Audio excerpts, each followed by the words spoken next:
Hay noches en las que la Navidad no huele a galletas ni a muérdago. Hay noches, como esta, en las que el frío parece traer algo más que invierno, algo viejo, algo que se acuerda de nosotros.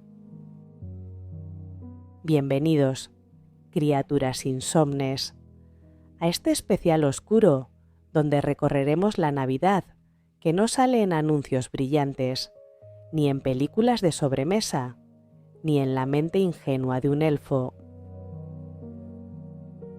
Esta es la Navidad del miedo, del pacto, del castigo, de los cuentos que los abuelos susurraban para que los niños no salieran de noche. Acomodad la espalda, abrid la puerta a lo imposible.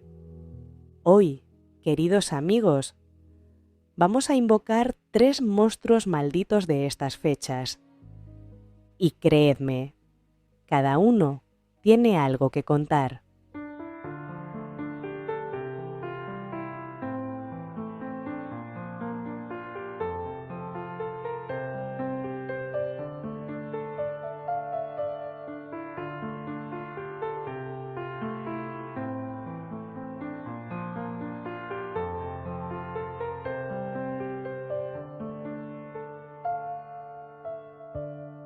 Los mitos y las leyendas son historias que se transmiten de generación en generación a través de la tradición oral. Son historias que nos hablan de los orígenes del mundo, de los dioses y de los héroes, de los peligros que acechan a la humanidad y de los valores que debemos seguir.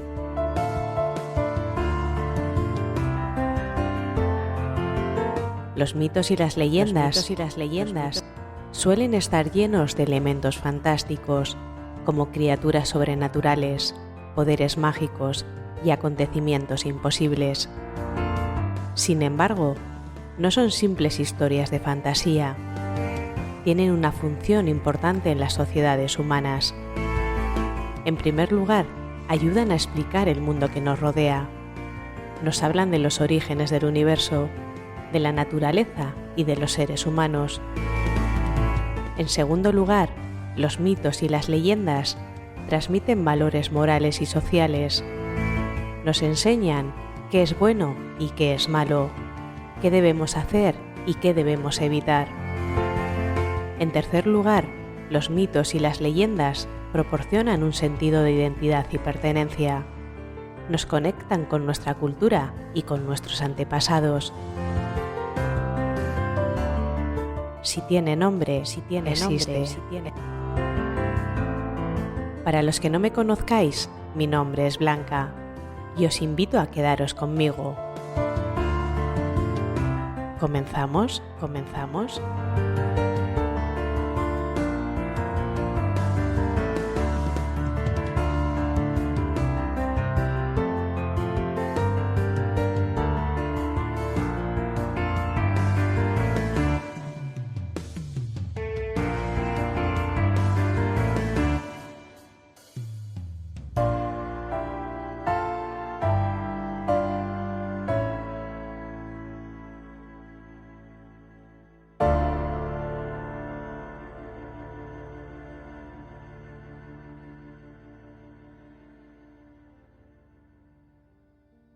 Islandia, una tierra donde la noche de invierno es tan larga que parece tragarse el tiempo. Una isla donde las montañas son viejas, los glaciares murmuran y los humanos siempre han sospechado que no están solos. En este lugar nace Grilla. Las primeras historias de Grilla aparecen en manuscritos medievales.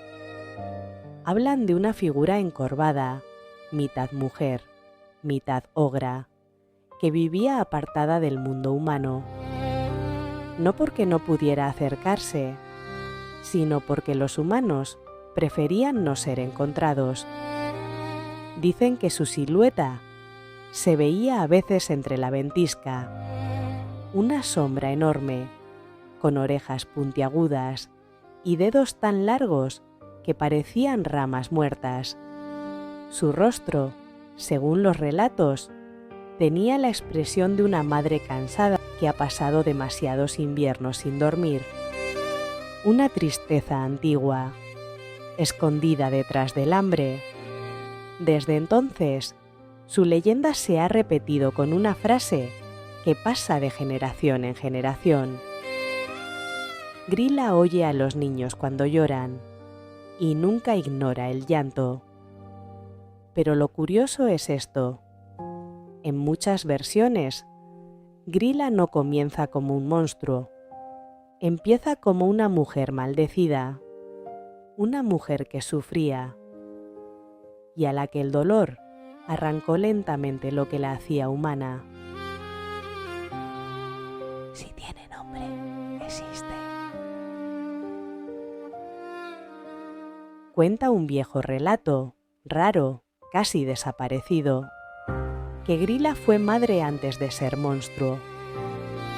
Una madre que perdió un hijo en medio de un invierno cruel, cuando la comida era más escasa que la luz del sol. Dicen que caminó por la nieve con un cuerpo pequeño entre los brazos, suplicando ayuda a los granjeros, a los vecinos, a cualquiera, pero nadie abrió sus puertas. El invierno endurece corazones. Y esa misma noche, la tormenta cubrió con hielo la cuna vacía. El dolor la consumió. La rabia hizo el resto. Se dice que la nieve que tocó sus lágrimas se oscureció y que cuando levantó la vista ya no quedaba humanidad en sus ojos. Desde entonces busca niños, pero no solo para devorarlos, como dicen las versiones modernas. Hay quien cuenta que los roba porque aún recuerda el vacío de sus brazos. La historia continúa, y aquí la cosa se vuelve extrañamente cómica y macabra al mismo tiempo. Grilla tuvo 13 hijos, o los adoptó, o los raptó. Cada versión dice algo distinto. Lo único seguro es que los 13 están defectuosos. Uno roba cucharas, otro se oculta para espiar por ventanas, otro lame cazos, otro se dedica a espantar ovejas por puro aburrimiento. Son criaturas ridículas, pero profundamente inquietantes. Quiero contarte un cuento tradicional, casi teatralizado, sobre ellos. El pueblo dormía bajo un cielo sin luna, cuando el primero de los Yule Lads bajó por la colina. Era Stekjarstaur, el flaco de las ovejas. Sus piernas eran como palos de escoba y caminaba dando saltitos. Se acercó a un establo, metió la cabeza entre dos tablas y susurró: «Ovejitas, ¿estáis despiertas?». Las ovejas sí, y chillaron. El granjero también, y chilló más fuerte. Pero antes de que pudiera echarlo, una sombra cayó del techo. El segundo hermano, Giliagaur, el acechador del valle, apareció sonriendo, con los dientes como pequeñas piedras de río. Luego llegó Stufur, el enano. Luego Tvorusleikir, el lamedoras. Y uno por uno, 13 figuras grotescas descendieron al pueblo, riendo, cayéndose, empujándose, comportándose como un grupo de gremlins en vacaciones de Navidad. La gente cerró puertas, ventanas, despensas. Pero daba igual, porque cuando los 13 hermanos bajan al pueblo, es porque su madre viene detrás. Y en el viento, muy lejos, pero cada vez más claro, se escuchó un paso pesado, un crujido de madera, un suspiro hambriento. Así entra Grilla en escena, como la sombra inevitable que sigue a sus hijos traviesos. La noche cae. Las luces del pueblo se apagan una por una. Los Yuli Lads se esconden. Incluso ellos temen a su madre. Del interior de la montaña surge la figura. Pasos lentos. Respiración que sacude la nieve. Y un saco, siempre un saco. Un saco donde guarda a los niños que ha recogido. Pero hay un relato menos conocido, uno del que los islandeses no hablan mucho, quizá porque es demasiado humano. Un niño, nadie sabe el nombre, fue tomado por ella durante una tormenta. Se dice que no lloró, solo le preguntó: ¿por qué haces esto? Y Grilla, sorprendida, respondió: porque el mundo me quitó lo que más quería. El niño replicó: el mundo te quitó un hijo. ¿Y tú le quitas hijos al mundo? Se cuenta que Grilla se detuvo, que por un segundo tembló, que algo viejo, muy viejo, se agrietó dentro de ella. El niño apareció sano y salvo en su casa a la mañana siguiente. Decía que Grilla lo dejó en la puerta y que su saco estaba más ligero. Nadie le creyó, pero desde esa noche cuentan que Grilla tarda un poco más en salir de su cueva, o quizá solo piensa más que antes.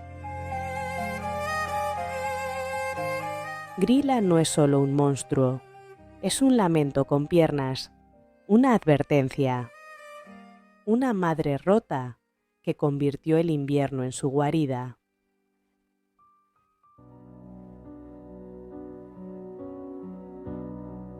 En la esquina del silencio, todavía escucho tu voz. Tus promesas rotas pesan más que mi propio adiós. Me dijiste para siempre, pero tú siempre se acabó. Fuiste lluvia en mi verano, un cuchillo en mi canción.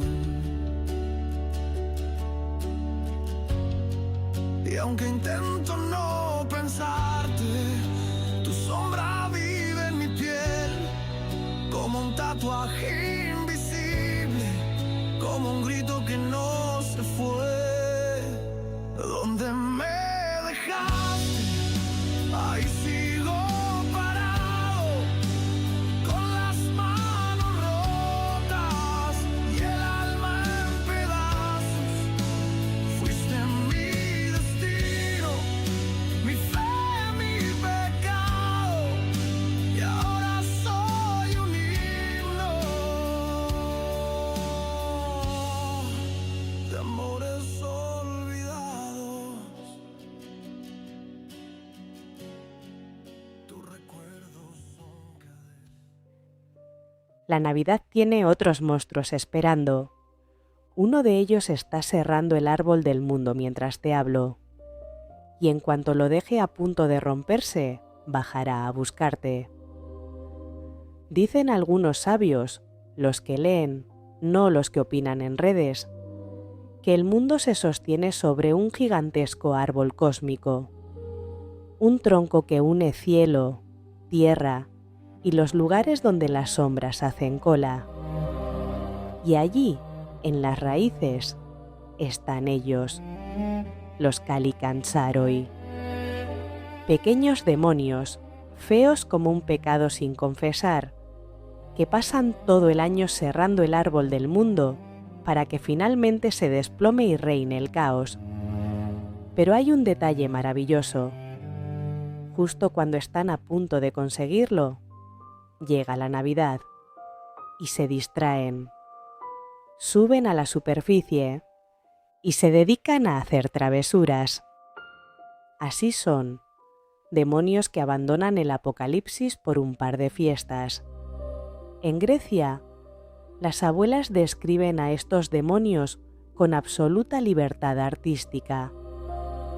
A veces tienen patas de cabra, a veces garras, a veces colas largas y nudosas, y siempre, siempre, una sonrisa de «sé que no soy bienvenido y me encanta». Son criaturas nocturnas, entran por rendijas, chimeneas, huecos entre tablas. Se esconden en los armarios, donde dejan olor a azufre y un reguero de migas de pan. Roban comida, movilizan muebles, hacen sonidos raros a las 3 de la madrugada porque... ¿por qué no? Pero el verdadero encanto de estos demonios es su espíritu de caos sin malicia real. No quieren destruirte, solo fastidiarte, como si fueran niños hiperactivos con licencia sobrenatural. Y aquí empieza la diversión, porque las supersticiones contra ellos son de lo más delirante. Sí, como lo oyes. El olor de suela chamuscada supuestamente los ahuyenta, porque al parecer, incluso los demonios tienen límites olfativos. Los Calicancharoi sienten la necesidad irresistible de contar agujeros, pero solo saben contar hasta 2. Entonces, se quedan atrapados en un bucle. 1, 2, 1, 2... hasta que sale el sol y se tienen que marchar.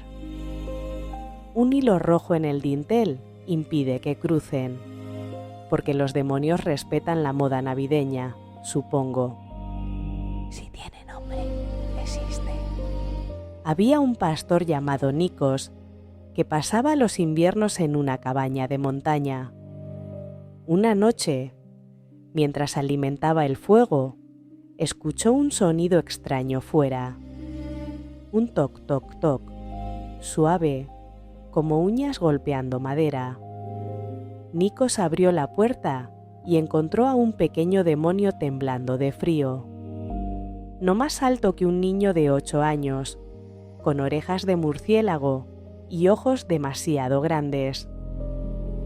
«¿Qué quieres?», preguntó Nikos, templando la voz. El demonio respondió: «Perdone, señor humano. ¿Me dejaría entrar? Está helando ahí fuera». Nikos dudó. Sabía lo que podía suceder, pero la criatura tiritaba como un perro mojado. «Solo si prometes portarte bien», dijo finalmente. El demonio levantó una garra y dijo: «Lo juro por las raíces del árbol del mundo». Y entró. Se sentó junto al fuego con una manta diminuta que encontró por ahí. Nikos le ofreció un trozo de pan. El demonio lo mordió, hizo una mueca y dijo: «Uf, sabe a responsabilidad». El pastor soltó una carcajada. Pasaron horas conversando. Nikos le preguntó por su vida allá abajo, y el demonio confesó, apenado: «Yo solo serraba un poquito. Me distraigo. A veces me pongo a dibujar caritas en la madera. No sirvo para el apocalipsis». El pastor le dijo que todos tienen talentos. Quizá el suyo era, no sé, meterse en casas ajenas. El demonio asintió, muy pensativo. Pero justo entonces, un rayo de luz entró por la rendija. El demonio pegó un salto como un gato asustado. «El sol, me voy, me voy». Nikos intentó despedirse, pero el demonio ya había salido disparado, dejando un olor a azufre y un par de galletas mordisqueadas como recuerdo. Desde ese día, Nikos contaba esta historia cada Navidad y siempre añadía: los demonios no siempre son malos. Algunos solo son complicados.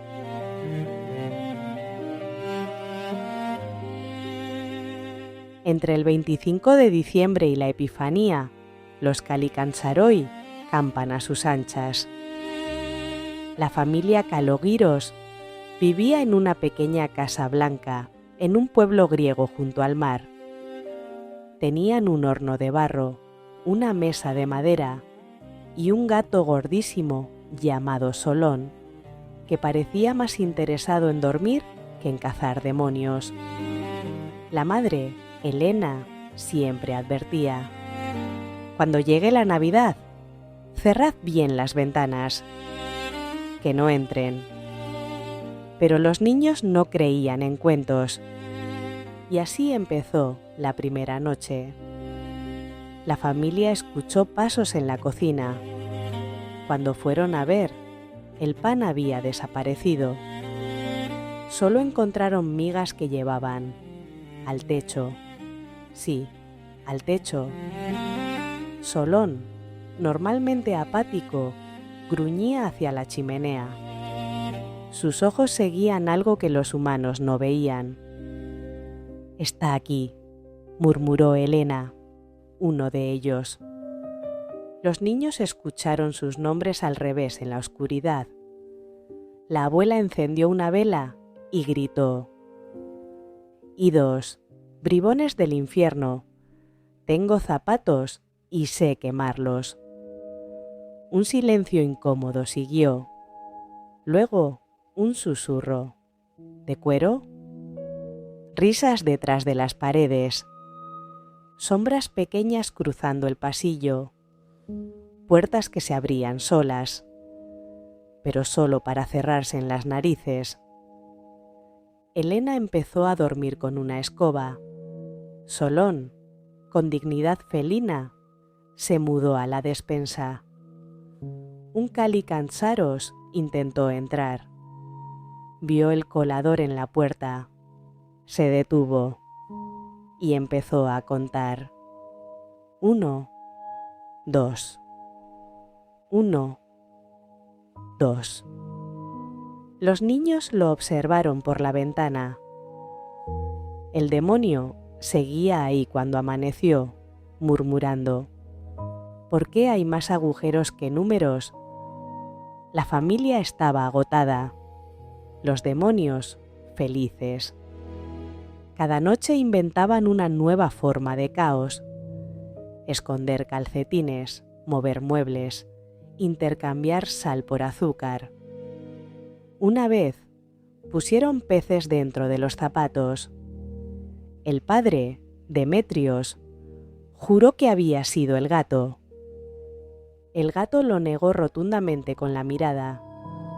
El sacerdote del pueblo recorrió las casas lanzando agua bendita. Al abrir la puerta de los Kalogiros, vio pequeñas huellas embarradas y un cucurucho de papel abandonado. «Ha sido una temporada intensa», dijo el hombre. Y detrás de él, en la distancia, se escuchó un coro de demonios que regresaban al subsuelo gritando: «El árbol casi se cae. ¿Dónde dejamos la sierra? Yo no la tengo. Te dije que no la soltaras». Ese año, el apocalipsis volvió a retrasarse. Otra Navidad más. Atenas. Un edificio antiguo, de esos con ascensores que suenan como si suspiraran. Una mujer sube en la madrugada del 28 de diciembre, cargada con bolsas de supermercado. Pulsa el botón del 5º piso. Las puertas se cierran, pero el ascensor no sube. Baja a un piso que no existe. La puerta se abre, un pasillo oscuro, un olor a tierra húmeda. En el suelo, huellas pequeñas, como de niños, pero con garras. La mujer escucha una risa ahogada, una voz suave que dice: ¿Tienes pan? La mujer aprieta el botón repetidamente. Las puertas se cierran justo cuando algo pequeño corre hacia ella. El ascensor sube, esta vez sí, hasta el 5º. Ella nunca contó toda la historia, solo dijo esto: la Navidad tiene rincones que es mejor no visitar. Los Kalikansaroy regresan al subsuelo cuando llega la Epifanía. Vuelven a su árbol, lo encuentran reparado y suspiran, resignados, sabiendo que deben cerrarlo todo de nuevo. Y así, año tras año, fracasan alegremente, porque incluso los demonios merecen vacaciones. Pero aún nos queda un monstruo, una criatura tan extraña que parece salida de un poema, un carnaval pagano y una pesadilla ecuestre. La Mari Lwyd aguarda en la oscuridad, con su cráneo de caballo y su deseo de entrar en tu casa, rimando.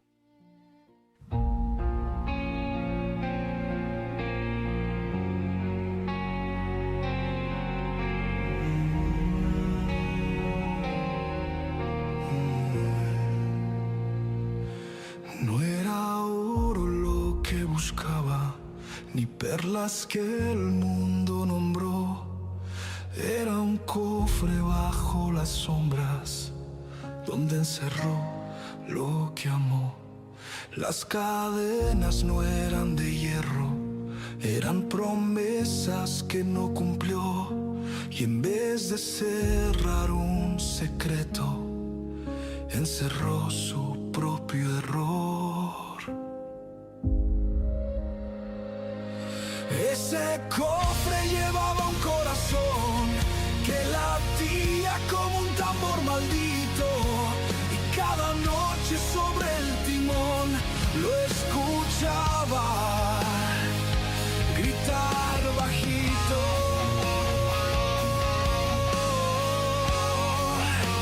¿por qué me dejaste morir?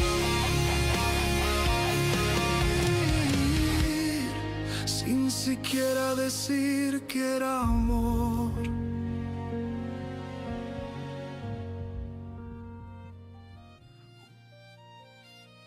Mari Lwyd, la yegua espectral que pide entradas en verso. La Mari Lwyd es una de esas imágenes que se te quedan clavadas. Un cráneo de caballo engalanado con cintas, ojos brillantes, una sábana blanca que cubre a quien la maneja, y un grupo de hombres y mujeres que van de puerta en puerta, cantando, retando y sí, discutiendo en verso con los que habitan la casa. Esta costumbre vive en el sur de Gales y aparece en los días entre Navidad y la llamada Old New Year o Hengalan. Si tiene nombre, existe. Los registros modernos sitúan testimonios de la Mari Lwyd ya a principios del siglo XIX, aunque la forma, el nombre y las interpretaciones han ido cambiando. Algunos expertos ven en el nombre una forma de Maru Lwyd, la gris muerte o muerte gris, y otros lo interpretan como una deformación de Nuestra Señora, una mezcla extraña entre paganismo invernal y cristianismo popular. Sea como sea, la Mari Lwyd forma parte de una familia de tradiciones británicas de animales enmascarados, los Hooded Animals, que aparecen en distintas fechas y lugares. Pero quiero que imagines algo más antiguo, comunidades que, en la oscuridad del invierno, usan la imagen del caballo, vida y muerte, tracción, viaje, para pedir bendición o exigir su lugar. La Mari Lwyd puede ser tanto augurio como gracia. Llega a tu casa y si la usas bien, te trae suerte. Si la ignoras, te pone a prueba. ¿Cómo se hace una Mariluid? Primero, un cráneo real de caballo, o en épocas modernas, una réplica de madera o papel, limpiado y engalanado con lazos, flores y a veces con cristales en las cuencas para hacer ojos. Se monta en un asta. Bajo el cráneo se fija una sábana que cae hasta el suelo y oculta al que la porta. La persona dentro se convierte en la voz del animal. A su alrededor, un grupo con personajes secundarios.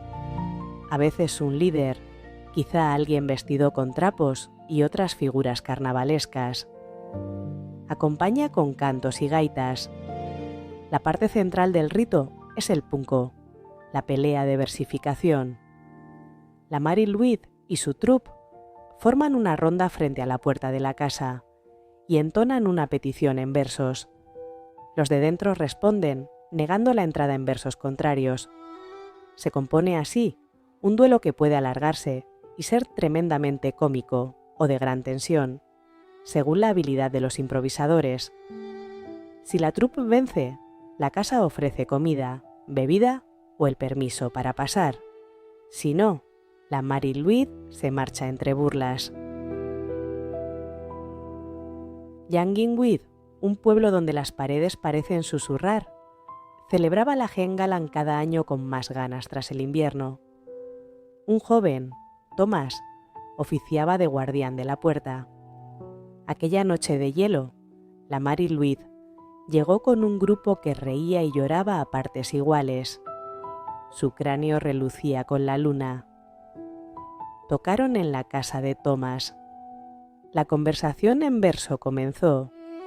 Los duros del pueblo se burlaron, hasta que la Mariluid contó, con voz que no era del todo humana, una historia sobre el caballo de un viejo labrador, un animal que había muerto en el campo protegiendo la cosecha y cuyo espíritu no encontraba descanso. La tradición, explicó la Mari con su cráneo que rechinaba, no era chanza, era memoria. Tomás, que había perdido a su hermano en el mar, se conmovió. Había un momento en que la Mariluid no pedía comida ni vino, pedía que recordaran nombres. Los presentes dejaron la puerta abierta. La troupe entró y, en lugar de desorden, ofrecieron un ritual. Cada familia decía en voz alta el nombre de un difunto. Abundó el silencio, después las lágrimas y luego risas. Al fin, cuando la Mariluid se marchó, el pueblo sintió menos carga. No era que la yegua trajera muerte, traía la posibilidad de recordar sin miedo. No hay una sola Mariluid. En unos sitios, el cráneo tiene mandíbula móvil. En otros, la yegua es solo una forma de hobby horse hecha de tela y paja. Algunas actuaciones incorporan personajes como Punch y Judy u otros arquetipos. En las últimas décadas ha habido revivals.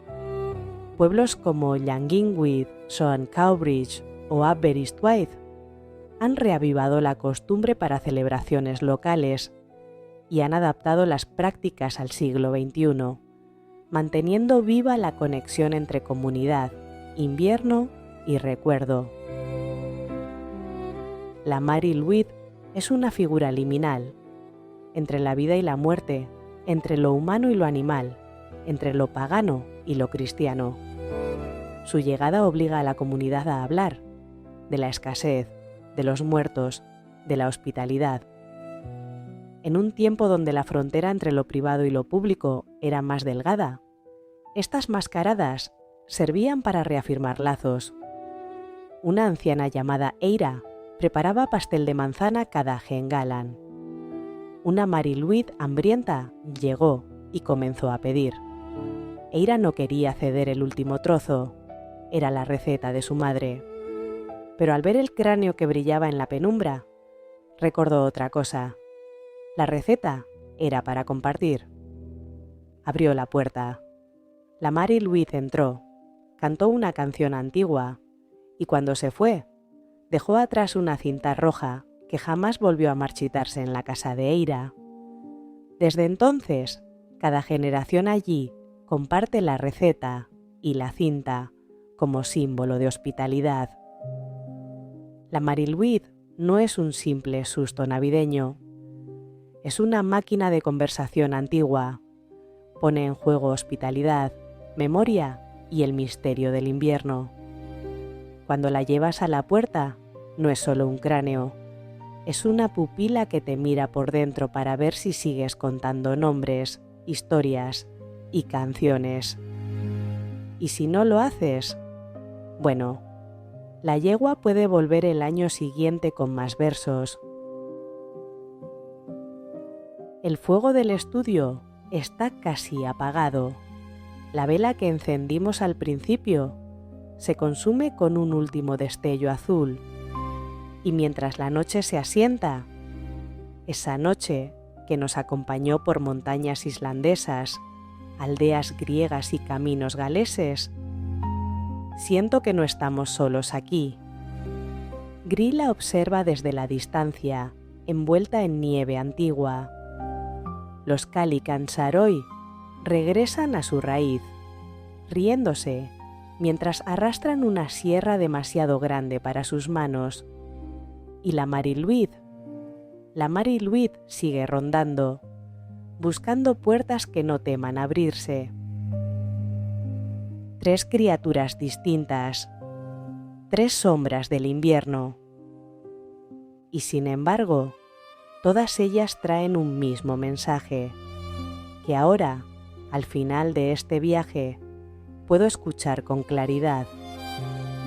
La oscuridad no es enemiga, es memoria. Porque cada monstruo que hoy invocamos nació de un miedo humano. Los pueblos inventaron sombras para explicar ese peso, pero también para compartirlo, para hacer comunidad, para recordar que nadie atraviesa el invierno sin ayuda. Y así termina este recorrido por las Navidades malditas. Pero antes de cerrar el libro, déjame decirte algo. Mientras escuchabas estas historias, algo antiguo se despertó. Quizá una risa, una nostalgia, un temblor pequeño. Quizá te diste cuenta, como yo, de que los monstruos no viven allá afuera, sino en las historias que decidimos mantener vivas. Y eso es un don que tú has ayudado a sostener. Sin ti, esta noche no habría existido.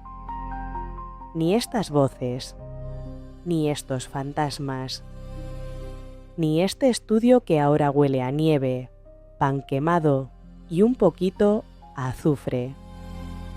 Así que, antes de despedirnos, hagamos un pequeño ritual. Cierra los ojos un segundo, respira hondo y piensa en una historia que no quieres que se pierda. Puede ser de tu familia, tu barrio, tu infancia, cualquier cosa. Porque al final, eso es lo que hace la Mari Louise, lo que buscan los Kalikansaaroi, lo que llora Grilla en su montaña, que no olvidemos. Que sigamos contando. Que cada invierno traiga, además de frío, una nueva forma de recordar quiénes somos. Gracias por caminar conmigo esta noche. Gracias por sostener este proyecto con tu presencia, tu escucha y tu apoyo. Gracias por abrir la puerta, aunque llamaran criaturas extrañas. Nos vemos pronto en otro rincón oscuro del folclore. Hasta entonces, que el invierno te sea leve, que la sombra no te asuste y que los monstruos te encuentren siempre preparado. Buenas noches y feliz, oscuramente feliz, Navidad.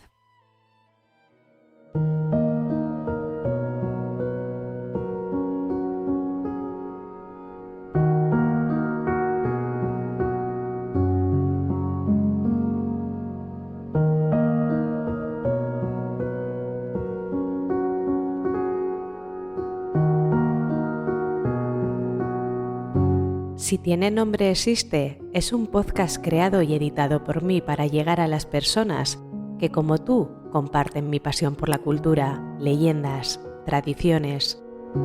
Puedes escucharme en iVoox, Podimo, Amazon Podcast, Google Podcast, Apple Podcast y en Spotify. También podrás seguirme en redes sociales como Instagram, TikTok y en YouTube. Te invito a que te suscribas al canal y te quedes conmigo. Podrás encontrar los enlaces en las descripciones de los programas. Gracias por estar al otro lado escuchándome y recuerda, si tiene nombre, existe.